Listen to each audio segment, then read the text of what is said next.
The forest was alive. The air hung heavy and damp. Strange sounds echoed between the trees, rustling leaves, insects buzzing, a twig snapping under a heavy foot. The moon, a sliver in the sky, did little to pierce the darkness.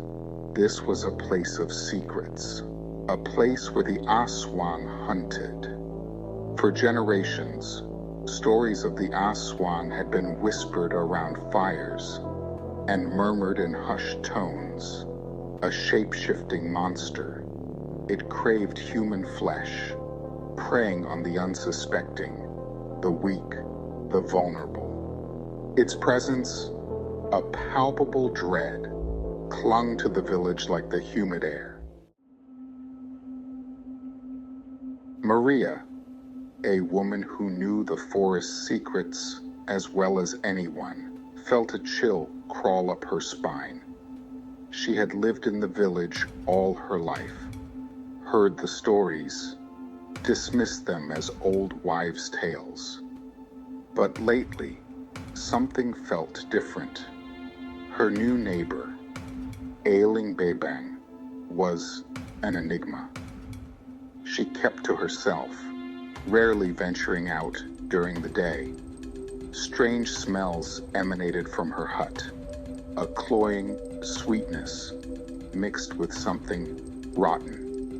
Maria noticed Ailing Bebang staring at the children, playing in the village square, her eyes gleaming with an unsettling hunger.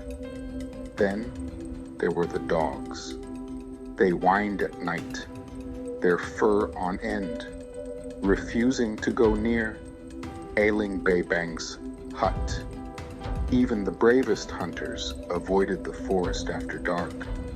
Speaking of a chilling presence that made their skin crawl, Maria couldn't shake the feeling that something was terribly wrong. One night, unable to ignore the growing unease, Maria decided to investigate. She crept through the village, the only sounds her own heartbeat and the chirping of crickets. As she approached Ailing Bebang's hut, a wave of nausea washed over her.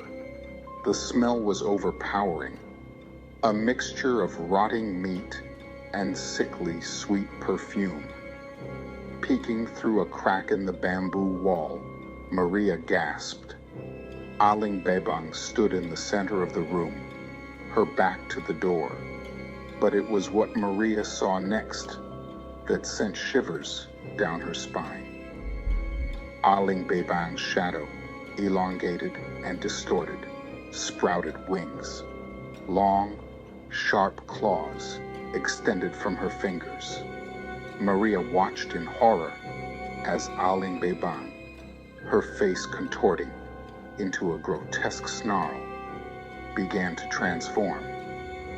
Her skin, once smooth and brown, turned a sickly gray, covered in patches of coarse hair. Her eyes glowed an eerie red in the darkness. Ailing Bebang was no longer human. She was the Aswang. Panic surged through Maria, but she knew she had to act quickly. Rushing to the home of Mang Pedring, the village healer, she banged on the door until he answered, his eyes heavy with sleep. Maria, her voice trembling, told him everything.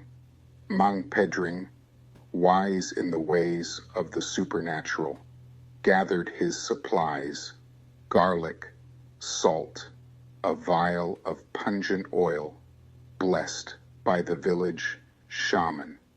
Together, armed with their faith and the ancient knowledge passed down through generations, they approached the hut.